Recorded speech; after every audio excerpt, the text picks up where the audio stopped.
Vous avez aussi écrit un livre dont vous venez de me faire cadeau, alors que je n'ai pas eu le temps de lire, où vous opposez de façon forte Michel-Ange et Léonard de Vinci. Ah, ça, je ne l'ai pas écrit maintenant. Non, mais... Je viens de lui offrir, mais il a déjà 15 ans, le livre.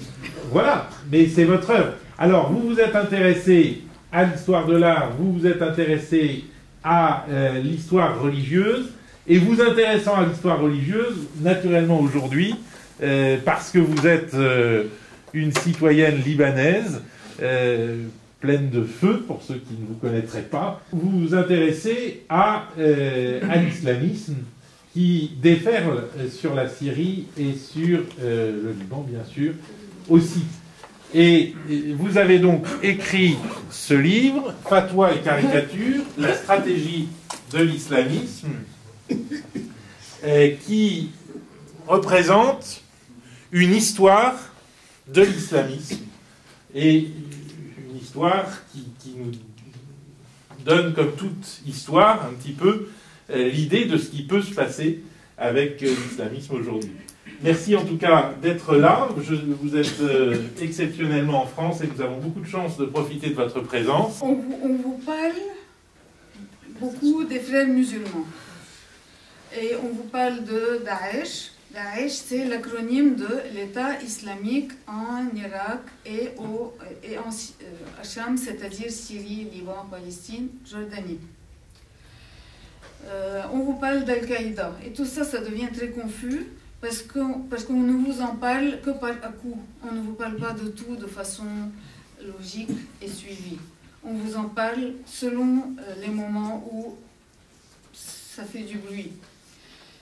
Bon, plus ancien que les frères musulmans, il y avait Abdel Wahhab.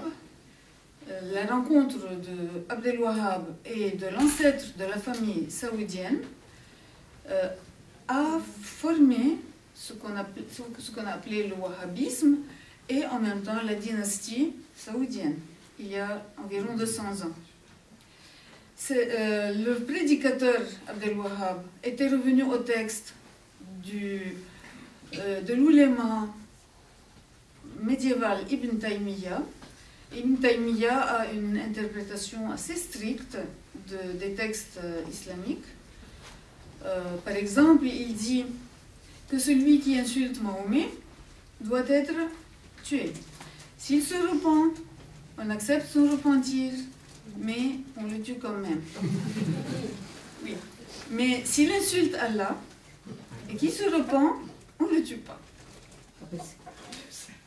Oui, ça c'est Ibn Taymiyyah. D'ailleurs, ceux d'entre vous qui sont arabophones trouveront dans Fatwa et caricature une photocopie de ce qu'enseigne Ibn Taymiyyah, répercuté par un des principaux oulémas de la famille saoudienne, qui est Ibn al-Uthaymin, qui est mort, mais dont l'enseignement est essentiel, est une des bases de la doctrine de la famille saoudienne. Donc quand on vous dit l'Arabie saoudite c'est modéré et Daesh c'est extrémiste, c'est pas vrai, c'est pareil.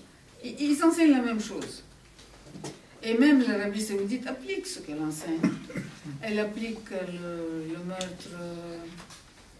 meurtre de celui qui insulte Mahomet. D'ailleurs, vous avez entendu parler, peut-être, j'espère que vous en avez entendu parler, de Raif Badawi, qui est un jeune père de famille de 30 ans. Il a l'âge de mon fils, en fait, il a l'âge de certains des jeunes de cette salle, 30 ans et quelques, et il a écrit des textes qui sont considérés sacrilèges. Par exemple, il demande qu'il y ait des églises en Arabie, que l'Occident soit autorisé à construire des églises en Arabie, de la même façon que l'Orient est autorisé, que l'Arabie, les Saoudiens sont autorisés à construire des mosquées en Amérique, par exemple. Et par exemple, il demande aussi qu'il n'y ait pas de mosquée près du site des attentats de Ben Laden le 11 septembre. c'est parmi ce qu'il demande. Et donc on l'a mis en prison. Avant tout, on lui a confisqué son passeport. Il a envoyé sa femme et ses enfants au Liban. Et il a attendu. On est venu l'arrêter, on l'a mis en prison et on l'a condamné à... Non, on lui a demandé s'il reniait ses blasphèmes, entre guillemets, et il a récité la formule de foi islamique, le shahada, la ilaha illallah, c'est-à-dire il n'y a de Dieu qu'Allah et Mahomet est l'apôtre d'Allah.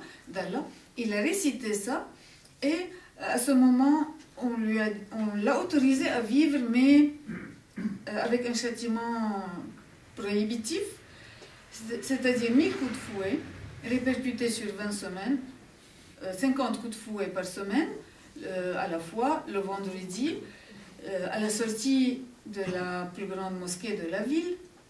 Une fois cette séance a été pratiquée, cette séance de 50 coups de fouet a été pratiquée, c'était après c'était après la tuerie de Charlie Hebdo et l'avant-veille de la manifestation Je suis Charlie. Oui, ils ont fait une manifestation pour les caricaturistes, ils n'en ont pas fait pour Raif Badawi. Et à cette manifestation participaient les Saoudiens. L'Arabie avait envoyé un délégué, le Qatar avait envoyé un délégué, sachant que les deux, l'Arabie et le Qatar, financent les prédicateurs qui disent aux gens de tuer ceux qui insultent Mahomet. Donc Raif Badawi est un exemple de la façon dont la famille saoudienne pratique cette religion wahhabite. Mais il y a d'autres cas, par exemple, ils coupent les mains, ils crucifient, ils tuent d'une façon ou d'une autre. Il y a quelques années, ils ont tué une princesse. Ça, c'est des choses que vous ne verriez pas en France. Pourtant, il y a une question qu'on peut se poser. Pourquoi est-ce que personne ne pose des questions, personne ne demande des comptes à ces États-là, alors que vous voyez ce qui se passe en Syrie, il n'y a pas un mot qui est dit, il n'y a pas un obus qui arrive quelque part sans que le monde entier ne se révolte. Et par ailleurs, l'Arabie Saoudite est entrée dans le Bahreïn, elle a fait tomber plein de projectiles, elle a fait emprisonner plein de gens, personne n'a rien dit. Elle a fait pire encore au Yémen. Pourquoi est-ce que les Yéménites et les Bahreïnis sont des gens de catégorie inférieure et je sais pas. C'est une question qu'on pourrait poser. Ce qui m'a poussé à écrire ce livre, Fatwa et caricature, c'était est-ce qu'il y a des hommes qui ont de la valeur et d'autres qui n'ont pas de valeur. D'ailleurs, c'est la raison pour laquelle j'ai écrit à peu près tous mes livres. C'était il y a des choses qui ne sont pas logiques. Pourquoi est-ce qu'on dit ça? Pourquoi est-ce que des gens, dès qu'il leur arrive un petit bobo, tout le monde en parle et quand d'autres sont massacrés, personne ne dit rien. La manifestation Je suis Charlie n'a pas signalé, par exemple, le fait que les mêmes islamistes, les mêmes groupes islamistes, le Boko Haram a fait allégeance à Daesh et ils avaient tué quelques jours avant 2000 Nigérians qui n'étaient pas tous chrétiens, une partie d'entre eux étaient musulmans. Ensuite, quelques jours après, il y a eu un massacre dans un campus au Kenya. Également, des islamistes ont tué un grand nombre de personnes, 150 personnes, 150 étudiants, qui n'étaient pas tous chrétiens. Les uns étaient chrétiens, les autres étaient des musulmans qui n'avaient pas su réciter le Coran, et ils les ont tués parce qu'il y a eu une manifestation ici à Paris ou dans n'importe quel pays, ou même en Afrique, une manifestation de tous les chefs d'État du monde, et il n'y a rien eu. Personne n'en a parlé. Pourquoi est-ce qu'il y a un être humain qui a de la valeur s'il est, je ne sais pas, si les Saoudiens, pareil Badawi, si les Saoudiens de la famille royale, et si les Nigériens, il n'a pas de valeur? Parce que les Nigérians, moi je pose une question, ce sont eux qui ont le plus payé pour l'affaire des caricatures danoises, dont nous célébrons l'anniversaire ces quelques jours. Ils ont eu centaines ou des milliers d'églises détruites à cause des caricatures avec lesquelles il n'avait rien à voir. Et, il y a eu, je pense, 150 morts chrétiens. Personne n'en a parlé, à peu près. Quelques journaux en ont parlé, mais de façon exceptionnelle. Pourquoi est-ce que les Nigérians n'ont pas de valeur? Moi, je ne suis pas de cet avis. Un Nigérian, il a une valeur comme quelqu'un d'autre. Quand les filles au Nigeria ont été enlevées par le Boko Haram pour être vendues comme esclaves, certaines ont été vendues pour 10 €. Est-ce qu'il y a eu des manifestations pour les droits de l'homme à Paris ou ailleurs? Non, il y a un problème.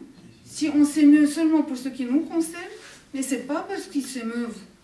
On m'a dit que c'est parce que c'est proche géographiquement. Non, ce n'est pas vrai. Parce qu'au Liban, il y a eu un président de la République assassiné qui était légitime d'après la loi libanaise. Un autre président qui a été reconnu par les nations. Un premier ministre assassiné. Pour tous ces gens-là, il n'y a rien eu en Occident. Mais il a suffi qu'un seul, Rafiq Hariri, qui, comme par hasard, il est l'ami des Saoudiens, il était l'ami de Jacques Chirac, à l'époque président de la République.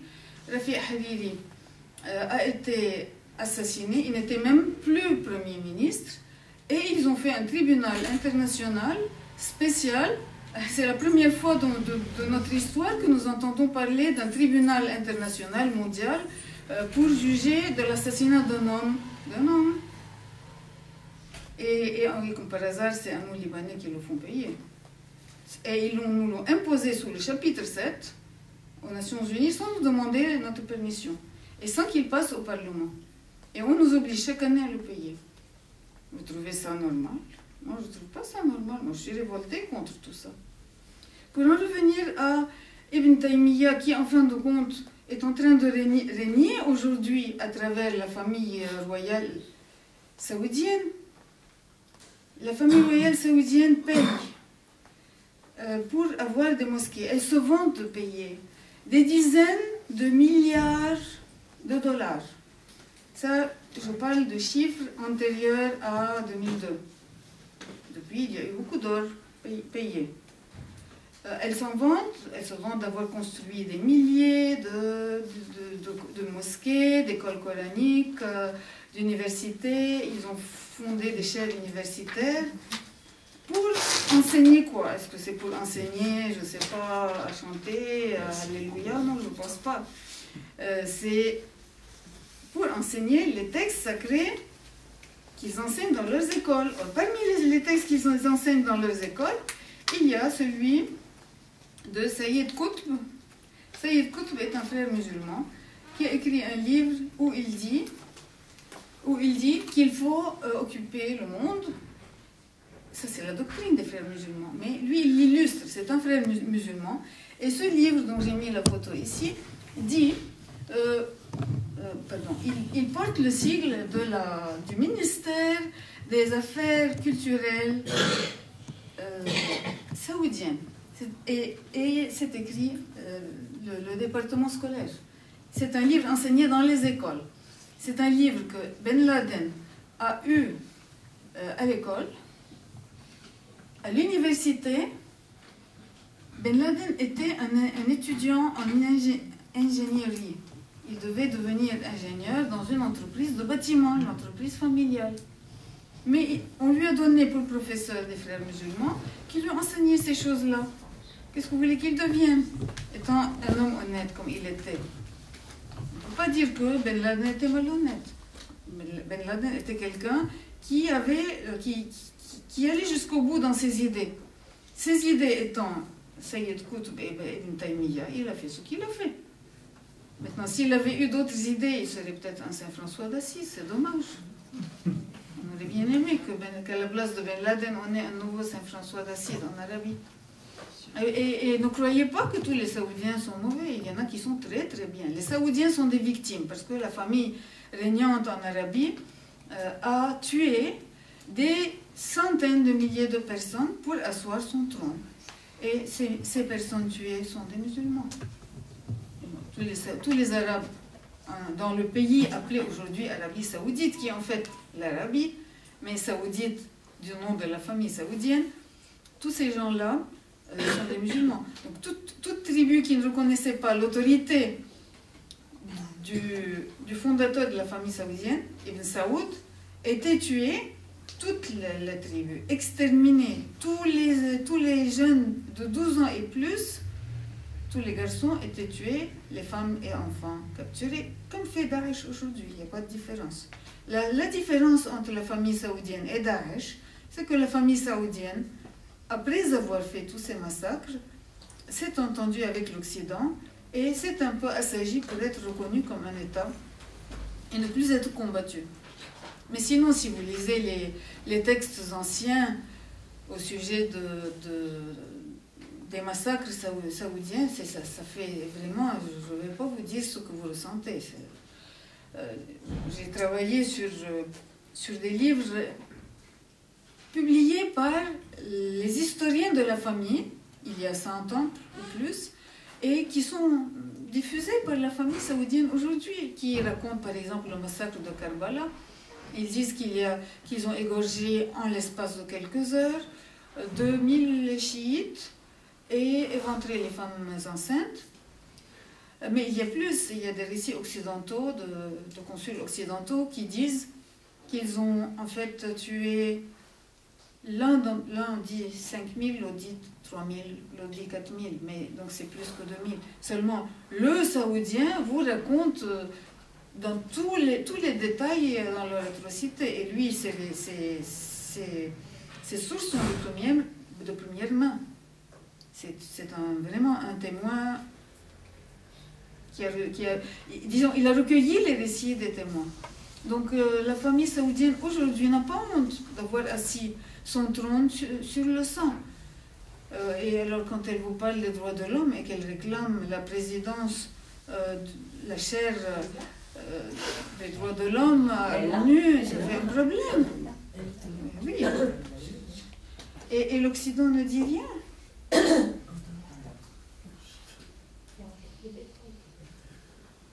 Donc le Qatar et l'Arabie se réclament de cette doctrine comme les frères musulmans. Il n'y a pas de différence.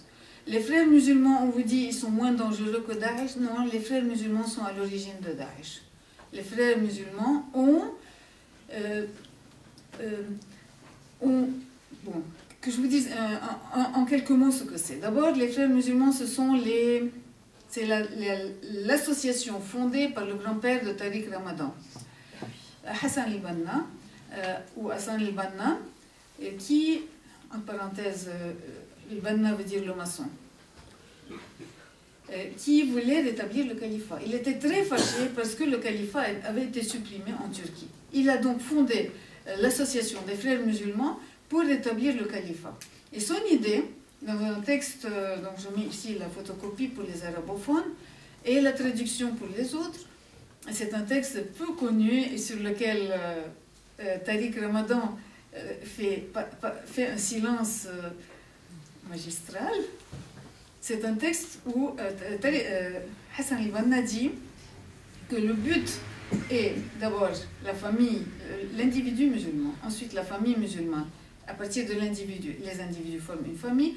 Après la famille musulmane, il veut l'État musulman qui va appliquer la charia, qui va ramener les gens aux mosquées et qui va rassembler, annexer à lui, à son pays, les morceaux dispersés de ce qui fut l'État islamique dans le passé, que cet État islamique était ottoman ou omeyyade ou autre. Donc je vous annonce que pour eux, la France jusqu'à Poitiers est inclus. Mais il y a plus. Le même texte de Hassan al-Banna dit qu'ils veulent annexer toute région où il y a un musulman qui dit la formule de foi islamique, La ilaha illallah, Muhammad Rasulallah, et tout endroit où il y a un musulman qui prie de cette façon-là est annexé. Est-ce qu'il y a un endroit dans le monde où il n'y a pas de musulmans? Et ça, c'est pas la faute des musulmans s'ils disent ça. Il y a des musulmans très bien en France, au Liban, partout, en Arabie. Comme je vous disais maintenant, il y a des gens extraordinaires. D'ailleurs, il y en a beaucoup en prison de ces gens extraordinaires. Là-bas, pas ici. Donc on ne veut pas... J'insiste beaucoup, il ne faut pas qu'on accepte en France que ces gens-là qui veulent faire une guerre civile en France, qu'ils réussissent. Alors, ils sont en train de pousser les Français de souche, disons, ou les Européens de souche à haïr les musulmans et les musulmans à haïr les autres. Il faut que nous, on fasse la réaction opposée en, disons, en les aimant. En les aimant. Parce que si nous les aimons, les autres ne réussiront plus à les attirer. Tout simplement. Je pense que de cette façon-là, et pas d'une autre façon, on pourra couper court à cette guerre civile qui est en train de commencer. Nous, on ne veut pas qu'ils détruisent la France. Eux, ils veulent détruire la France. Nous, on ne veut pas. C'est pour ça que... Et c'est comme la mère des enfants de Salomon. La femme qui n'était pas la vraie mère disait couper l'enfant, et l'autre disait non, donnez-le lui. Moi, je ne vous dirais pas donnez-leur la France, pas du tout. De toute façon, il y en a qui ont la nationalité française, je vous dirais plutôt donnez-leur de l'amour.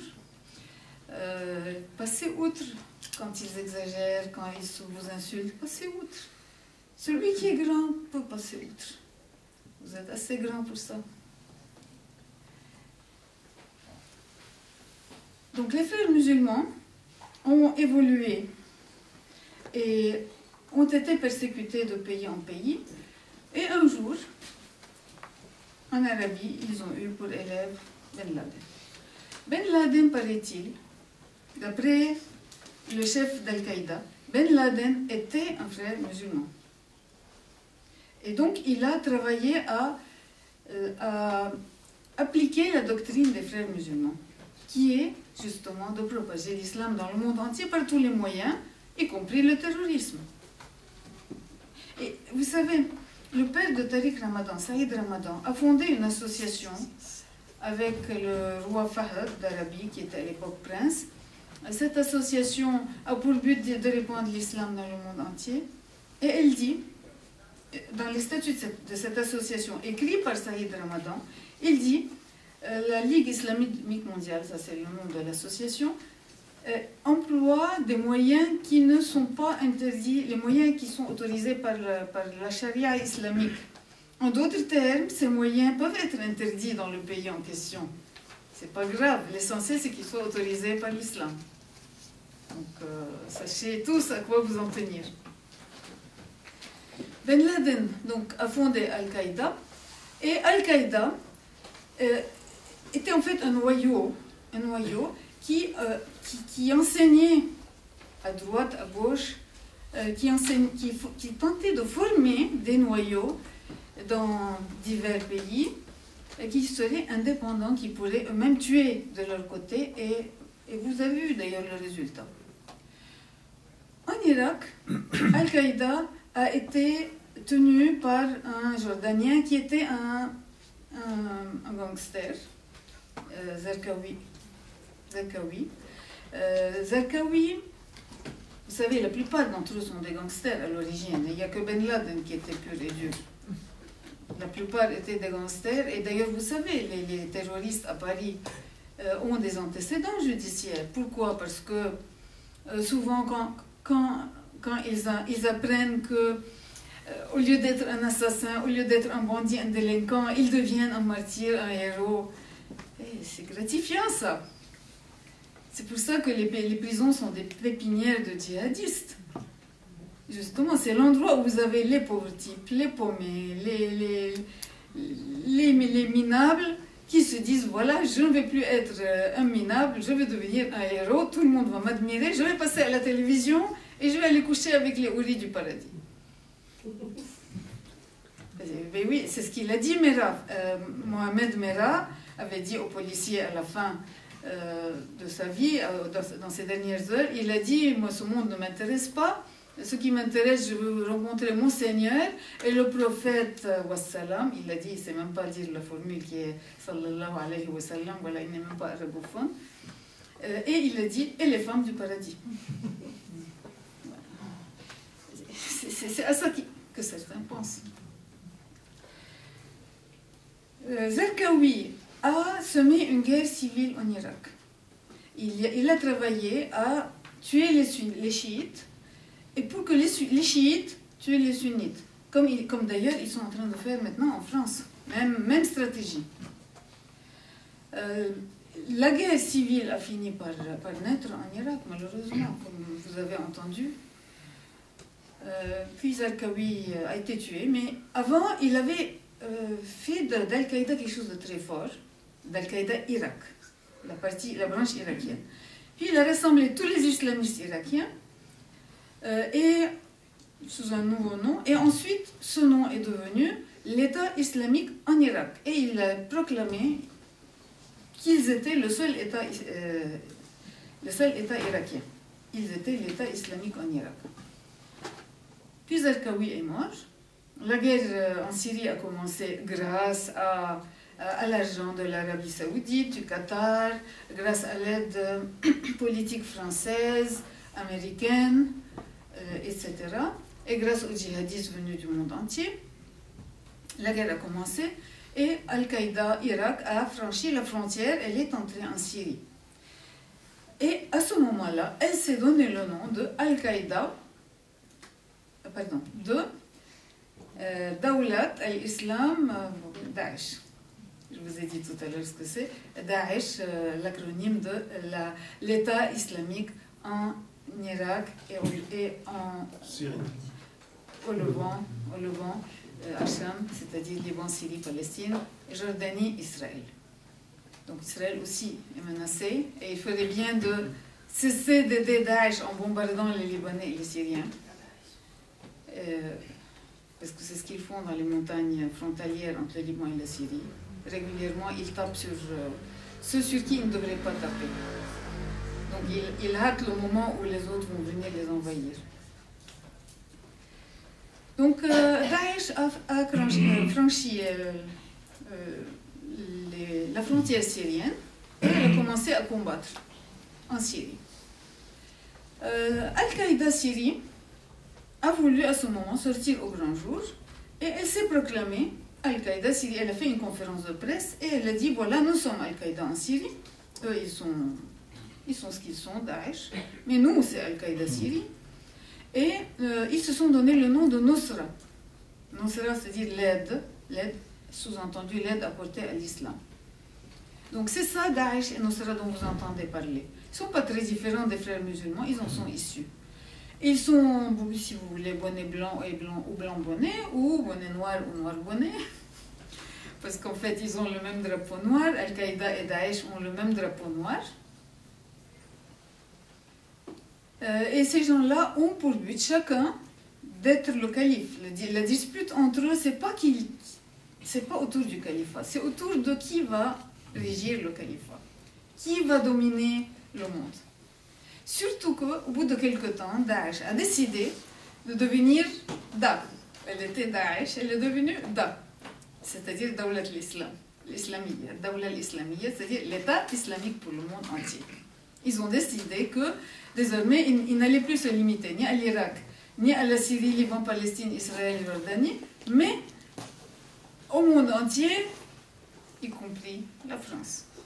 Donc, dans les attentats de Charlie Hebdo, il y avait un Daeshien Koulibaly, et Daesh lui a fait beaucoup de publicité dans son journal, et elle a traité d'apostats les musulmans qui se désolidarisaient de lui. Et lui, évidemment, ils ont dit c'est un musulman qui a fait son devoir, et eux, c'est des apostats. Sous-entendu, allez les tuer. Donc, je voudrais bien appuyer sur le fait que ceux qui sont menacés en France sont musulmans avant d'être chrétiens. Il y a les musulmans qui ne se solidarisent pas avec les assassins sont désignés pour être tués. Ensuite, L'autre assassin, Kouachi, était Al-Qaïda. Et pour Kouachi, Al-Qaïda a fait beaucoup de publicité.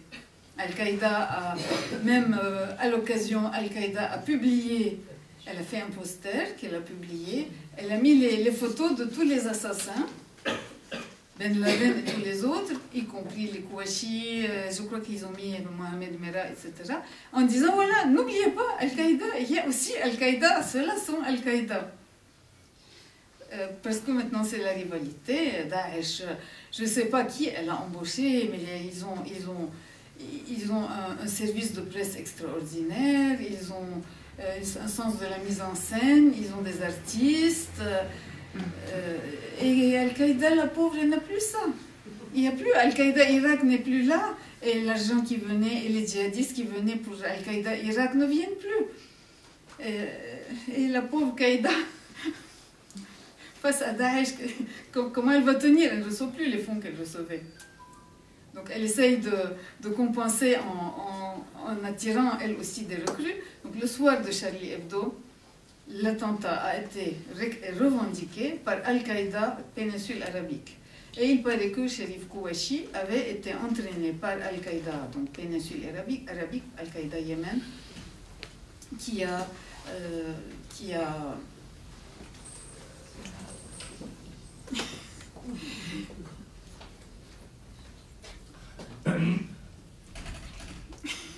Est-ce que vous voulez que je réponde à un point? Parce que je crois que j'ai dit en fait l'essentiel. Mais pour ne pas finir en queue de poisson, est-ce que vous voulez que je réponde à un point spécial? Je suis très timide. Vous qui connaissez bien le droit musulman, je crois savoir que même le non-respect des prières permet aux islamistes de dire vous êtes des apostats et on va vous tuer. Alors dans quel texte vraiment de la charia c'est marqué cela? Je l'avais lu, je ne sais plus exactement oui. où. D'abord, monsieur a souligné un point très important, c'est que le musulman qui ne fait pas ses prières est désigné pour être tué. Ça ne vient pas de la charia spécifiquement, mais vous savez que la charia, je veux dire, ça ne vient pas du Coran. La charia, c'est le Coran et le hadith. Il y a un hadith qui raconte que quelqu'un était entré à la mosquée, il n'avait pas fait les prières et on l'avait tué. Donc ce qui s'est fait du vivant de Mahomet est devenu la sunna et donc est appliqué par la suite. Ce commandement que vous avez dit est enseigné dans les mosquées de la Mecque et de Médine et publié dans les livres des ulémas que j'ai cités, par exemple Ibn al-Uthaymin ou bien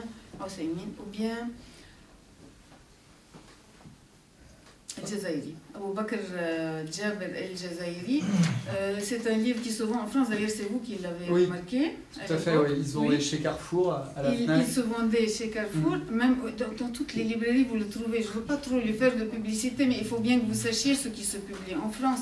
Moi je l'ai trouvé par hasard à la bibliothèque il y a 10 ou 15 ans. Je dis, mais comment est-ce possible un livre pareil, publié à Paris? Mais c'est une incitation au meurtre, c'est une incitation à la haine raciale, c'est une incitation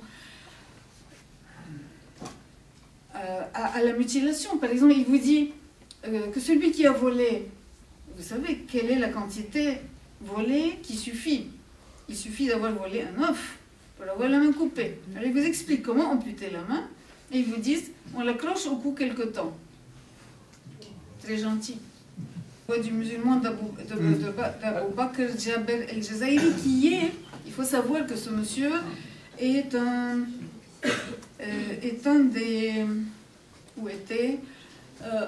des prédicateurs de la mosquée de pèlerinage de Médine. Et que Ibn al-Uthaymin dont je parlais était un des prédicateurs de la mosquée de pèlerinage de la Mecque. Donc c'est vraiment la doctrine officielle. Et si ça vous intéresse, dans ce livre, j'ai mis une douzaine de pages, ou un peu moins, de facsimilés, d'extraits. J'ai un peu épluché le livre, je vous ai mis les choses que vous trouverez un peu bizarres, le genre la défense de l'esclavage en France. L'esclave est un animal, comme les chevaux et les ânes, et comme il n'est pas imposable. Et voici ce qu'il dit le Jazairi, il dit bien exempté de zakat. Zakat, c'est un impôt rituel. Il dit ce sont les esclaves, les chevaux, les mulets et les ânes.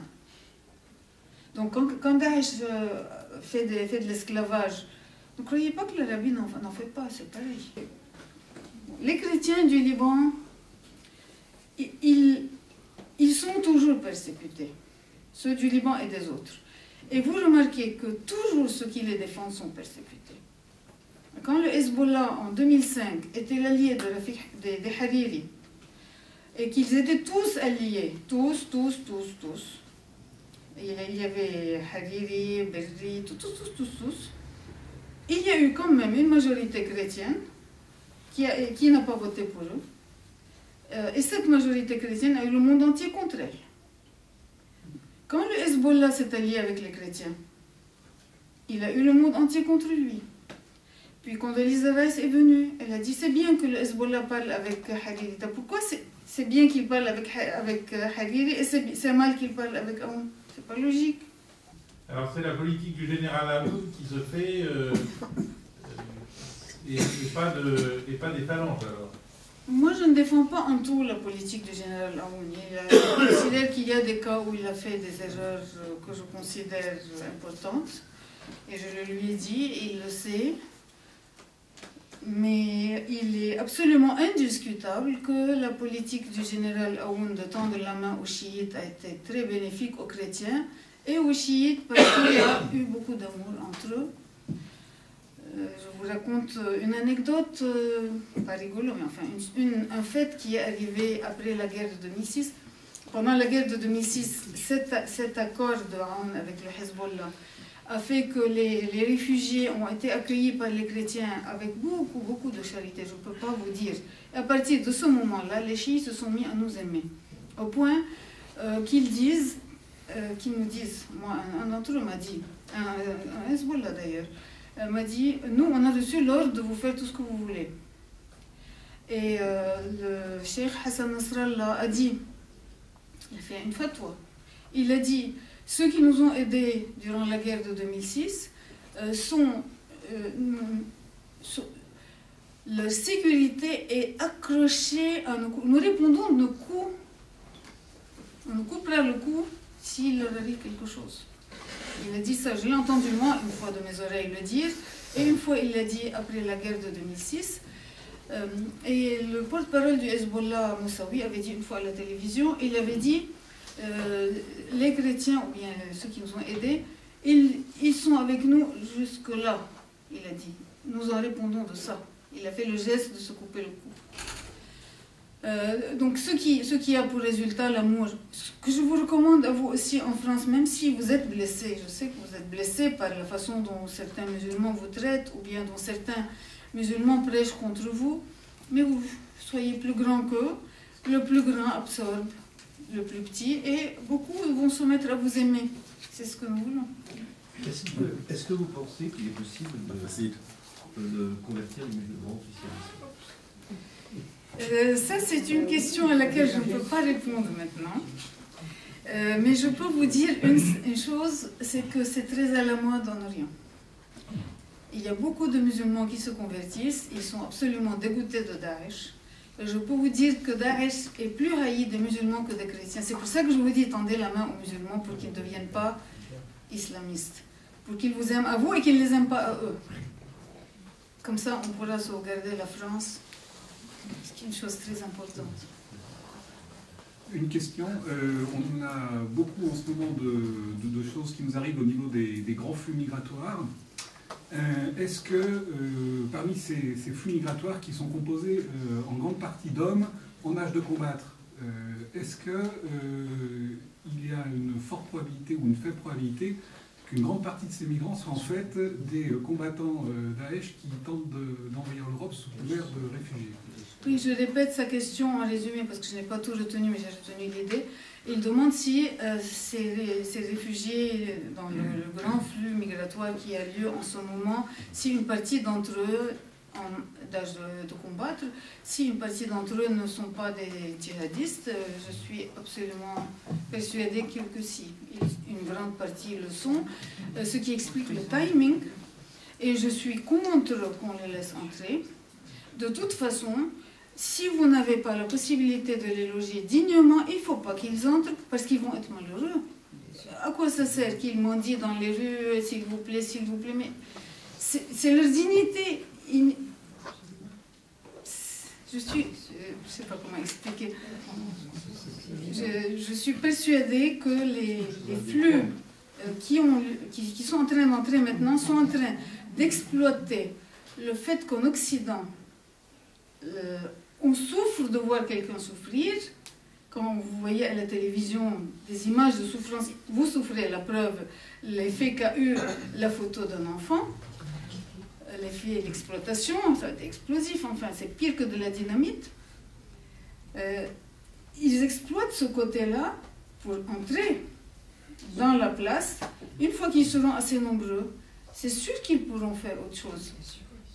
C'est sûr. Moi, à mon avis, vous avez vos musulmans, ça vous suffit. Ça vous suffit. Traitez-les bien, aimez-les, aimez-vous les uns les autres. Et que les autres aillent. Mais nous avons le même problème au Liban. Il y a beaucoup de djihadistes parmi eux. C'est pire, c'est ce que disait l'abbé aussi tout à l'heure. Aoun n'a pas eu le choix. Quand vous demandez, il était plus faible, il était obligé. Au sujet du Hezbollah, il était obligé de se soumettre. Non, on était en position de force avec le Hezbollah. Je vais vous raconter les dessous des choses qu'on ne vous dit pas en France. Si vous comptez le nombre de voix qu'il y a aux élections, ça vous donne une idée de la force de chacun. Aux élections de 2005, quand on est revenu et que les autres voulaient, ses alliés à l'époque naturellement étaient les Hariri. C'est avec eux qu'il parlait.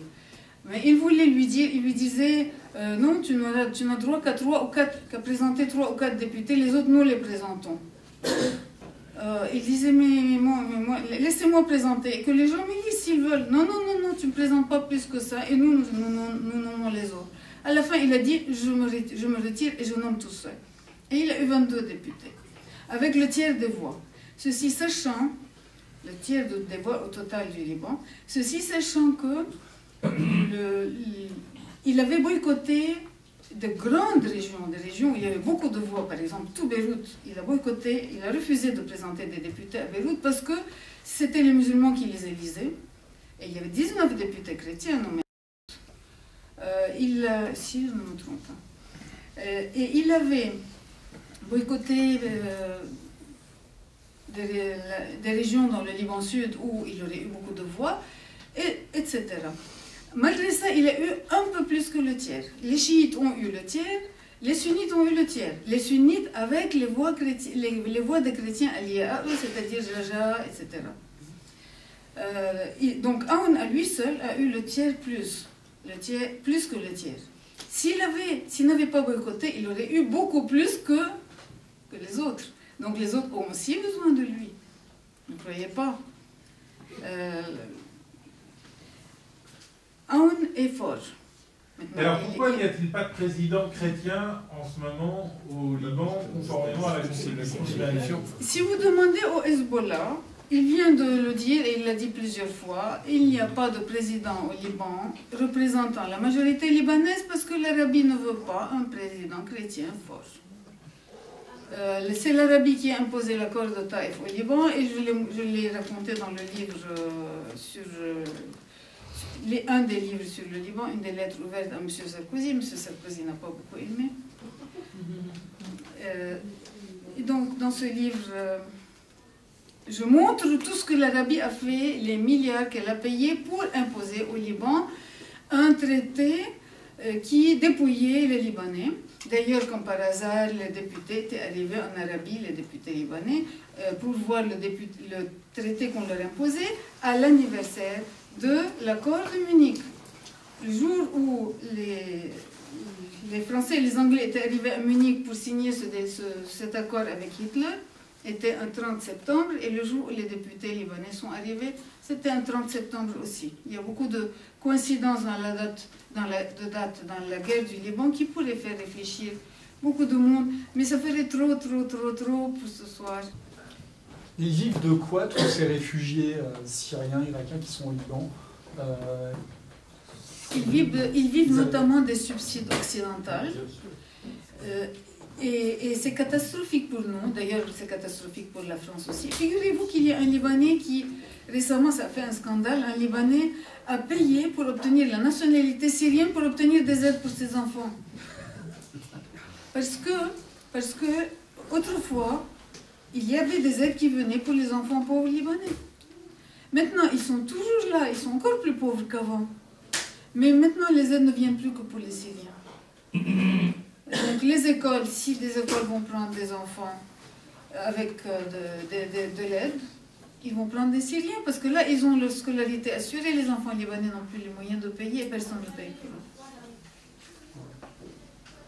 Essentiellement, en plus, ils vivent du gouvernement libanais. Par exemple, l'électricité, ils ne la payent pas, l'eau, ils ne la payent pas, et tous les services... Est-ce que l'Occident cesse d'autoriser la littérature qui incite au meurtre, parce que ça c'est contre la loi française interdit l'incitation au meurtre, qu'on applique la loi. Oui, d'ailleurs il y a une procédure judiciaire là, qui va être mise en œuvre par Avocats sans frontières contre les livres qui appellent au djihad dans les supermarchés. Donc Carrefour, la direction de Carrefour a fait retirer ces ouvrages, d'ailleurs ils ont eu peur parce que ça a été médiatisé, et la FNAC par contre persiste à vendre ces ouvrages. Et je peux vous affirmer de source sûre qu'il y a une procédure judiciaire qui vient d'être enclenchée par Avocats sans frontières de Gilles-William Goldamel. Et on risque d'en entendre parler là, ces prochains mois. J'espère. Il n'a pas le micro, je pense. Il dit qu'une procédure est entamée pour interdire la vente en supermarché. Nous, on voudrait qu'elle soit interdite totalement. Mais on vous dit, c'est toucher à la liberté d'expression. Mais attention, liberté d'expression. Quand on insulte certains, immédiatement, ça va en cours de justice. Et quand on appelle à tuer d'autres, ça n'aboutit nulle part. Mais c'est très grave. Mais moi, j'ai des amis musulmans à qui je dis faites attention sur Facebook, etc. Ils prêchent le christianisme alors qu'ils sont musulmans officiellement.